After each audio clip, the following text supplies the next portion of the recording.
You're meeting with 14 to 17-year-olds and slightly older teenagers regularly.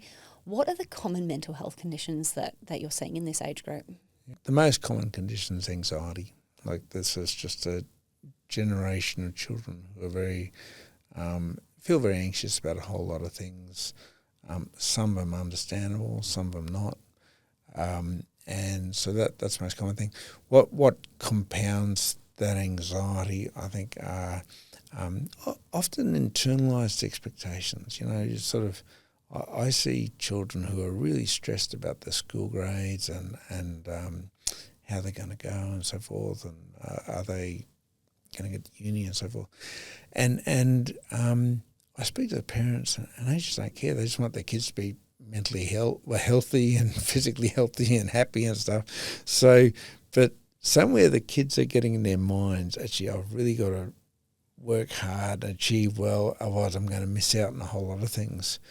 So that's got to be the most common problem. And then there's sort of, I guess, really alarming behaviours like suicidality and self-harm and severe eating disorders and substance use, depression, obviously. So they're the sort of things that I spend my day sort of talking to children and their parents about and working out strategies to sort of better cope with these sort of problems. And they're great treatments, they're great strategies for them. That's great. Are there benefits for young people if you catch these behaviours soon and if they get the treatment sooner rather than sort of a few months go down the track of this child, I guess, suffering in silence? Is sooner the better for treatment? Yeah, well, I think for every health condition, sooner is the better because people are suffering and that's pretty unpleasant. I think the challenge for parents and children and also for health professionals is getting the right treatment. So, if your child has some anxiety and is a bit stressed about, see a lot of social anxiety, stressed about meeting new people, making friends, talking in front of class, that kind of thing and such, you don't necessarily want to be spending sort of 6 sessions with an expensive psychologist or psychiatrist addressing. You want to try addressing that at home first.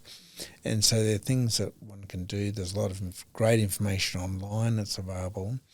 And, for mild to moderate problems, when kids say, look, I'm a bit worried about this, we're worried about that sort of thing, I really encourage parents to sort of say, come on, let's have a look and see what we can find out about getting some help for this, and teaching kids how to access information from good sources to sort of, and then the parents, it's often about the parents working with the child to sort of help them to sort of overcome those fears and see themselves. And social anxiety is very common in adolescence. It's really common, for example. But if a child's sort of impaired to the point where they're missing a lot of school or not going out with friends or they're really sad and then they do need to be getting help, sort of thing. So I suppose my message is that, manage what you can at home with resources available, and there's plenty. But if you're concerned, if you're saying, actually, my child's, despite doing this, they're still not happy, they're still miserable, they're missing school and such, then you do need to take the next step, go see your GP or go see your professional and get further advice. So you mentioned maybe missing school. Are there any other probably early signs that parents should be aware of that maybe they need to have a conversation with their child about how they're feeling? I think parents should be having conversations all the way, signs or not.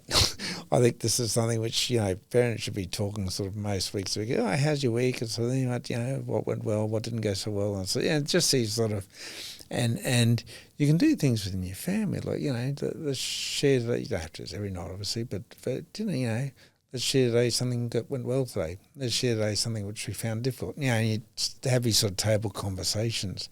But if parents can bring that into the normal sort of family routine, so people are talking community, this is a whole key to mental wellness, is that people are actually sort of connecting socially and sharing both what they can celebrate and also what has been challenging, and get the sort of collective wisdom of family as to how to manage this and such.